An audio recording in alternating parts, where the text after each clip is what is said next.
Hello friends, എല്ലാ കൂട്ടുകാർക്കും മൗനരാഗം സീരിയലിലെ നാളെ നടക്കാൻ ഒരു അടിപൊളി എപ്പിസോഡിന്റെ പ്രൊമോ റിവ്യൂയിലേക്ക് തന്നെ സ്വാഗതം കേട്ടോ. ചാനൽ ആദ്യമായിട്ടാ കാണുന്നുണ്ടെങ്കിൽ ഒന്ന് സബ്സ്ക്രൈബ് ചെയ്യാനും ലൈക്ക് ചെയ്യാനും കമന്റ് ചെയ്യാനും മറക്കല്ലേ. അങ്ങനെ നമ്മുടെ കിരണും കല്യാണിയും കൂടി അവസാനം ഒരു തീരുമാനത്തിൽ എത്തണം അമലുടെയും വേലുവിന്റെയും കാര്യത്തില്. ഇവരെന്തായാലും കാട്ടിലേക്ക് പോകുമ്പോഴേക്കും അവരുടെ ആചാരപ്രകാരം വിവാഹവും കാര്യങ്ങളൊക്കെ നടത്തും. പക്ഷെ നമ്മൾ ഇത്ര സപ്പോർട്ട് ചെയ്ത ഒരു ആൾക്കാരല്ലേ, അപ്പൊ അവരുടെ വിവാഹം, അതായത് അമലുവിന് ഈ കാർത്തികയുടെ വിവാഹം നടത്തിയപ്പോ ആ ഒരു ആചാരവും അതൊക്കെ ഭയങ്കര ഇഷ്ടമായി, വേലുവിന് ഇഷ്ടമായി. അപ്പൊ അതുകൊണ്ട് തന്നെ നമുക്ക് എന്തുകൊണ്ട് ഇവരുടെ വിവാഹം ഇവിടെ വെച്ച് നടത്തിക്കൂടാ എന്ന് വിചാരിക്കുകയാണ്. അങ്ങനെ കിരണിനോട് കല്യാണി പറയുന്നുണ്ട്, കിരണേട്ടാ നമുക്ക് അമലുവിന്റെ വേലുവിന്റെ വിവാഹം ഇവിടെ വെച്ച് നടത്തിയാലോ. കിരൺ പറയുന്നുണ്ട്, കല്യാണി അവർക്ക് കുറെ ആചാരങ്ങളൊക്കെ ഉണ്ട്, അവരുടെ ദൈവത്തിന് മുമ്പിൽ മാത്രമേ അവര് വിവാഹം കഴിച്ചിട്ട് ഭാര്യ ഭർത്താക്കന്മാരാവുള്ളൂ. ആയിക്കോട്ടെ, ഇവിടുന്ന് പോയിക്കണ്ട് അവർക്ക് അവിടെ വിവാഹം നടത്തിക്കൂടെ, അതിനെന്താ പ്രശ്നം. കിരണേട്ടന് അറിയാലോ എനിക്ക് അവരത്ര മാത്രം വലിയ കാര്യമാണ്. പിന്നെ കാർത്തിക ചേച്ചിനെ ഒരുക്കിയ പോലെ തന്നെ അമലുവിനും എനിക്ക് ഒരുക്കണം. പിന്നെ നമുക്ക് പറ്റുന്ന രീതിയിലെ ഗോൾഡും കാര്യങ്ങളൊക്കെ അവൾക്ക് ഇട്ട് കൊടുക്കണം. പിന്നെ വേലുവിനും അങ്ങനെ തന്നെയാണ്. അപ്പൊ നമുക്കൊന്ന് വിവാഹം നടത്തിയാലോ. കിരണേട്ടൻ ഒരു കാര്യം ചെയ്യ്, നമ്മുടെ കാട്ടിലെ നമ്മുടെ അമലുവിന്റെ അമ്മയുണ്ടല്ലോ, ആ അമ്മേനെയും കൂടി ഇങ്ങോട്ടേക്ക് വിളിക്കാവോ. നമ്മൾ ഇത്രയും പേര് മാത്രം മതി. അതിനുശേഷം അവർ കാട്ടിൽ പോയിട്ട് എന്താ വിവാഹവും കാര്യങ്ങളൊക്കെ നടത്തട്ടെ. മാത്രമല്ല കിരണേട്ടനെ ഇത് പറയാനൊരു കാരണമുണ്ട്. ഇത്രയും നാള് അമലു ഒരുപാട് കാര്യങ്ങൾ മറന്നതിന്റെ കാര്യം നമ്മളെല്ലാവരും അവളുടെ കൂടെ ഉള്ളത് കൊണ്ടിട്ടായിരുന്നു അല്ലെ. കാട്ടിൽ പോകുമ്പോഴേക്കും അവള് വീണ്ടും പഴയ കാര്യങ്ങളൊക്കെ ആലോചിച്ചെടുക്കും. പക്ഷെ ഇപ്പൊ അവള് വേലുമായിട്ടൊരു ജീവിതം തുടങ്ങുവാണെങ്കിൽ കാട്ടിൽ പോകുമ്പോഴും അവള് വേലുവിനെ ഒരുപാട് സ്നേഹിക്കുകയും അതുപോലെ തന്നെ അവൾ ഭാര്യ ഭർത്താവായിട്ട് ജീവിച്ചു കഴിഞ്ഞാൽ അവൾക്ക് ഗംഗപ്രസാദിന്റെ ഒരു ഓർമ്മയും ആ കുഞ്ഞിന്റെ ഒരു ഓർമ്മയും അവൾക്ക് ഉണ്ടാവില്ല. അതുകൊണ്ടാണ് കിരണേട്ടൻ ഞാൻ ഈ ഒരു ഇത് പറയുന്നത് എന്ന് കല്യാണി പറയുമ്പോൾ കിരൺ വിചാരിക്കണ്ടേ, ശരിയാണ്. അമലുവിന്റെ സ്വഭാവം വെച്ചിട്ട് ഇപ്പൊ എല്ലാവരും കൂടെ ഉള്ളത് കൊണ്ടാണ് അവൾ പല കാര്യങ്ങളും മാറുന്നത്. കാട്ടിൽ പോകുമ്പോഴേക്കും ചിലപ്പോൾ അവൾ പഴയ സ്വഭാവത്തിലേക്കായാലോ. അതുകൊണ്ട് വിവാഹം നടത്താൻ തീരുമാനിക്കുകയാണ്. അങ്ങനെ കിരൺ വേലുവിനെ വിളിക്കുന്നുണ്ട്. വേലു, എന്താ സാറേ. അതെ, നിന്നോട് സീരിയസ് ആയിട്ട് എനിക്കും കല്യാണിക്കും ഒരു കാര്യം പറയാനുണ്ട്. എന്താ സാറേ, എന്താണെങ്കിലും പറഞ്ഞോ. അത് പിന്നെ നിന്റെയും അമലുവിന്റെയും വിവാഹം ഇവിടെ ഞങ്ങൾക്ക് വിശ്വാസമുള്ള ഒരു അമ്പലമുണ്ട്, ആ അമ്പലത്തിൽ വെച്ചിട്ട് നടത്തിയാലോന്നോ ഒരു ആലോചനയുണ്ട്. അപ്പോ വേലു പറയണ്ട, സാറേ ഞങ്ങളുടെ വിവാഹം ഞങ്ങളുടെ നാട്ടില് കാട്ടിൽ വെച്ചിട്ട് നമ്മുടെ ദൈവത്തിന്റെ മുമ്പിലാണ് നടത്തുന്നത്. ആയിക്കോട്ടെടാ, എനിക്കതെല്ലാം അറിയാം. പക്ഷെ ഞങ്ങളുടെ ഒരു ആഗ്രഹമാണ് നിങ്ങൾ ഭാര്യ ഭർത്താക്കന്മാരായിട്ട് ഇവിടെ വെച്ച് വിവാഹം നടത്തുന്നത് കല്യാണിയുടെ ഒരു ആഗ്രഹമാണ്. അപ്പോ നിന്റെ മാമീനെ ഒന്ന് വിവരം അറിയിച്ചിട്ടൊന്ന് വിളിക്കാവോ. ഇവിടെ വെച്ചിട്ട് ജസ്റ്റ് താലി കെട്ടും മാലയിടലും മാത്രം, ബാക്കി ചടങ്ങും കാര്യങ്ങളും നിങ്ങൾ ഇവിടെ ചടങ്ങും കാര്യങ്ങളും ഒന്നും നടത്തുന്നില്ല. ചടങ്ങും കാര്യങ്ങളൊക്കെ നിങ്ങളുടെ ദൈവത്തിന് മുമ്പിൽ ആചാരപ്രകാരം തന്നെ നടത്തിക്കോ. അത് പിന്നെ മാമി എങ്ങനെ എടുക്കുമെന്ന് അറിയില്ലല്ലോ കിരൺ സാറേ, അതൊക്കെ ഞാൻ ഫോൺ വിളിച്ച് എന്റെ കയ്യിൽ ഞാൻ സംസാരിച്ചോളാം എന്ന് പറയാണ്. അങ്ങനെ വേലു നമ്മുടെ വള്ളി, അതായത് അമലുവിന്റെ അമ്മ വരുന്നുണ്ട് കേട്ടോ. അമലുവിന്റെ അമ്മേനെ വിളിച്ച് കിരണിന്റെ കയ്യിലേക്ക് കൊടുക്കാണ്. കിരൺ കാര്യങ്ങളൊക്കെ പറയുന്നുണ്ട് കേട്ടോ. അപ്പൊ അമലുവിന്റെ അമ്മക്ക് ആദ്യം കുഴപ്പമില്ല എന്നാ വരാം എന്നൊരു സെറ്റപ്പായി. അങ്ങനെ കിരൺ തന്നെയാണ് അമലുവിന്റെ അമ്മേനെ കൂട്ടിക്കൊണ്ടുവരുന്നത്. ശേഷം കാർത്തികേനെ കല്യാണി വിളിക്കണ്ട്. കാർത്തികേച്ചി ഇന്നെന്താ പ്ലാന്. ഒരു പ്ലാനും ഇല്ല മോളെ എന്ന് പറയാണ്. എങ്കിലേ ദിലീപ് ഏട്ടനെയും അമ്മേനെയും കൂട്ടിക്കൊണ്ട് കാർത്തിക ചേച്ചി ഇങ്ങോട്ടൊന്ന് വരാവോ. എന്താ മോളെ. അതെ, ഞങ്ങളെ വേലുവിന്റെയും അമലുവിന്റെയും വിവാഹം നാളെ നടത്താൻ തീരുമാനിച്ചു. മറ്റന്നാൾ അവർ തിരിച്ച് കാട്ടിലേക്ക് പോവാണല്ലോ. എന്താ ഇത്ര പെട്ടെന്ന് അവര് പോകുന്നത്. എല്ലാം വന്നിട്ട് കുറെ നാളായില്ലേ ചേച്ചി. അവർക്ക് കാട്ടിൽ അവരുടേതായിട്ടുള്ള കാര്യങ്ങളൊക്കെ ഉണ്ടാവില്ലേ. മാത്രല്ല ഇപ്പത്തെ കാട്ടുമൂപ്പൻ വേലു ആണെന്ന് ചേച്ചിക്ക് അറിയാലോ. അപ്പൊ അവിടത്തെ കാര്യങ്ങള് നീതി ന്യായങ്ങൾ ഇതാക്കേണ്ടതിന് വേലുവാണ്. അപ്പൊ അതുകൊണ്ട് അവർക്ക് അവിടെ പോണല്ലോ ചേച്ചി. അപ്പൊ അതുകൊണ്ട് അതിനു മുമ്പ് അവരുടെ വിവാഹം ഇവിടെ നടത്തണമെന്ന് എനിക്കൊരു ആഗ്രഹമുണ്ട്.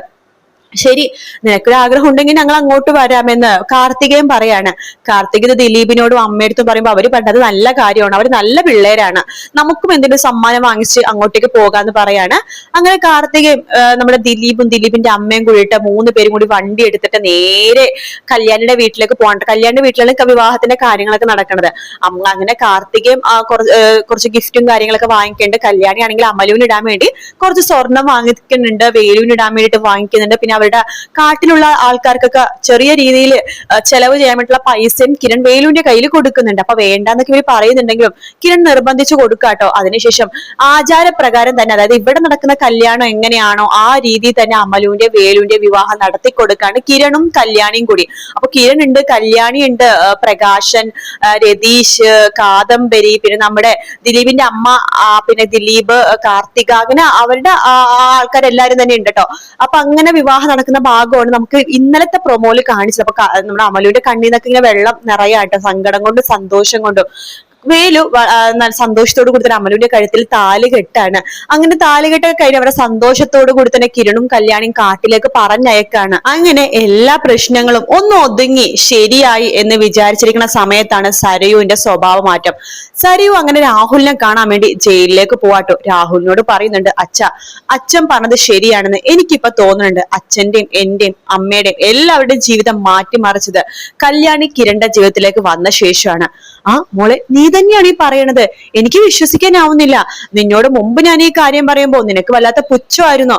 കിരണും കല്യാണി എന്തോ ദൈവങ്ങളെ പോലെയൊക്കെയാണ് നീ സംസാരിച്ചിരുന്നത്. അതെ അച്ഛാ, പക്ഷെ എനിക്കിപ്പൊ മനസ്സിലായി, കിരൺ അവൻ എന്റെ ജീവിതത്തിൽ വന്നിരുന്നെങ്കിൽ എത്ര നല്ലതായിരുന്നു അച്ഛാ.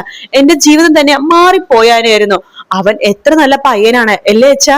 അത് നിനക്ക് ഇപ്പോഴാണോ മനസ്സിലായത്? അവൻ നല്ലൊരു പയ്യനായത് കൊണ്ടിട്ടാണ് മോളെ കല്യാണിനെ എങ്ങനെയെങ്കിലൊക്കെ ഇല്ലാതാക്കി കിരണിനെ നിന്നെ ഒന്നിക്കാൻ വേണ്ടി ഞാൻ പല പ്രാവശ്യം ശ്രമിച്ചത്. പക്ഷെ ആ കല്യാണിയുടെ ഇത് ആയുസ് എന്ന് പറഞ്ഞത് വല്ലാത്തൊരു ആയുസാണ്. എത്ര പ്രാവശ്യം അവൾ ഇല്ലാതാക്കി, എന്നിട്ടും അവള് 10 മടങ്ങ് ജീവനോടെ അല്ലേ തിരിച്ചു വന്നത് അച്ഛാ. പക്ഷെ ഇപ്പൊ എനിക്കും ആഗ്രഹമുണ്ട് കല്യാണി ഇല്ലാതായിട്ട് കിരണിനെ സ്വന്തം ആക്കണമെന്ന്. അതിനു വേണ്ടി ഞാൻ എന്ത് വേണമെങ്കിലും ചെയ്യും അച്ഛാ. കല്യാണിനെ കൊന്നിട്ടാണെങ്കിലും ഞാൻ കിരണിനെ സ്വന്തം ആക്കും. അച്ഛൻ പറഞ്ഞ പോലെ കിരൺ പെട്ടെന്ന് തന്നെ വിവാഹം കഴിക്കില്ലായിരിക്കും. കാരണം കല്യാണി പെട്ടെന്ന് പോയി കഴിഞ്ഞാൽ എന്തായാലും 1-2 വർഷം അവളുടെ ഓർമ്മയിൽ അങ്ങനെ കിരൺ ജീവിക്കുമായിരിക്കും. പക്ഷേ ഇപ്പത്തെ ഇത് വെച്ചിട്ട് ആന്റിക്കും അങ്കിളിനെ, ചന്ദ്രസേന അങ്കിളിനും രൂപാന്റിക്കൊക്കെ എന്നെ വലിയ കാര്യമാണ്. അതുകൊണ്ട് തന്നെ എന്റെ കാര്യം കിരണിനോട് പറയും. കിരणे നിർബന്ധിച്ചിട്ട് ഞാനുമായിട്ടുള്ള വിവാഹത്തിന് ആന്റിയും അങ്കിള് തന്നെ സമ്മർദ്ദം ചെലുത്തുകയും കിരൺ എന്നെ വിവാഹം കഴിക്കുകയും ചെയ്യും അച്ഛാ. എനിക്കതിന് നല്ല ഉറപ്പുണ്ട്. അപ്പൊ രാഹുൽ പറഞ്ഞു, മോളെ ഇനി നീ സമയം വൈകിപ്പിച്ചൂടാ. നിനക്ക് ഇങ്ങനെ തോന്നി സ്ഥിതിക്ക് എത്രയും പെട്ടെന്ന് നീ അത് ചെയ്യണം എന്ന് രാഹുലും പറയണം. അങ്ങനെ സരയു കല്യാണിനെ ഇല്ലാതാക്കി ആ സ്ഥാനത്ത് കയറി പറ്റാൻ വേണ്ടി നോക്കാണ്. അതായത് ഗംഗപ്രസാദ് ഇത്തിരി നാളത്തേക്ക് മാറിയ സ്ഥിതിക്ക് ഇനിയിപ്പോ അടുത്ത വില്ലത്തി അത് സരയു തന്നെയാണ് കേട്ടോ. അങ്ങനെ സരയു അതിന്റെ വീട്ടിലെ കാര്യങ്ങളൊക്കെ ചെയ്യുന്ന സമയത്താണ് ഗംഗപ്രസാദിനെ കാണാനില്ല. അതായത് കാട്ടീന്ന് രക്ഷപ്പെട്ട് ഓടിയ ഗംഗപ്രസാദ് ഇതുവരെ എവിടെയാണെന്നോ എന്താണെന്നോ അറിയില്ല. അവന്റെ കൂട്ടാളികളെ പിടിച്ചു കൊടഞ്ഞെങ്കിലും അവര് വായനൊന്നും സത്യം കിട്ടിയില്ല. അവനെ കാണാനില്ല എന്ന് തന്നെയാണ് പറഞ്ഞത്. അങ്ങനെ എല്ലായിടത്തും തെരഞ്ഞു, അവനെ കാണുന്നില്ല. അപ്പൊ അവന്റെ കൂട്ടാളികൾ അവസാനം സത്യം പറയുന്നുണ്ട്, ഈ ഇവരുടെ വിവാഹ സമയത്ത് അവിടെ പോയിട്ടുണ്ടായിരുന്നു, പിന്നെ തിരിച്ചു കണ്ടിട്ടില്ലെന്ന്. പോലീസുകാർ തീർച്ചയായിട്ടും കിരണിനെ അല്ലേ സംശയിക്കുള്ളൂ. കാരണം വിവാഹത്തിന് അവിടെ എത്തിയ ഗംഗപ്രസാദ് തിരിച്ചു വന്നിട്ടില്ല. അവിടെ ആകെ ഉണ്ടെന്ന് ഉണ്ടായത് കിരണ്, പ്രകാശ്, വേലു, രതീഷ്, അങ്ങനെ കുറച്ച് ആണുങ്ങളും കാര്യങ്ങളും ഉണ്ടായിരുന്നു. വിവാഹം നടന്നു. പക്ഷേ വിവാഹ സമയത്ത് കിരണോ കാര്യങ്ങളോ ഒന്നും തന്നെ ആ വീഡിയോയിലൊന്നും കാണുന്നില്ല. അപ്പൊ ആ സമയത്ത് അവർ എവിടെയായിരുന്നു?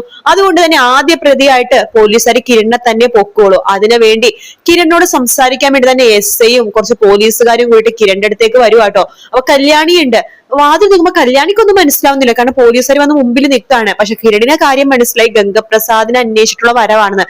കിരൺ ചെറുതായിട്ടൊന്ന് ഇത് ഷോക്ക് ആവുന്നുണ്ട് കേട്ടോ. കിരണിനോട് കുറെ കാര്യങ്ങളൊക്കെ ചോദിക്കുന്നുണ്ട്. അപ്പൊ കിരണൊന്നും സമ്മതിക്കണമെന്നില്ല, എനിക്കറിയില്ല, അങ്ങനെയാണ് ഇങ്ങനെയാണൊക്കെ പറയുന്നുണ്ടെങ്കിലും പോലീസ് ഇത് എന്തായാലും അന്വേഷിക്കുക തന്നെ ചെയ്യും. പോലീസിൽ ഇങ്ങനെ അന്വേഷിക്കാൻ വേണ്ടി ആരൊക്കെ വരാമോ അവരൊക്കെ വന്ന് ഇത് അന്വേഷിക്കും. അതിനുശേഷം കിരണും വേലും രതീഷും കൂടി ഈ കുഴിയിലിട്ട് മൂടിന്ന് സത്യം മനസ്സിലാക്കുകയും ചെയ്യും. പക്ഷെ കുഴിയിൽ ഗംഗപ്രസാദ് അല്ല എന്നാണ് എനിക്ക് തോന്നുന്നത്.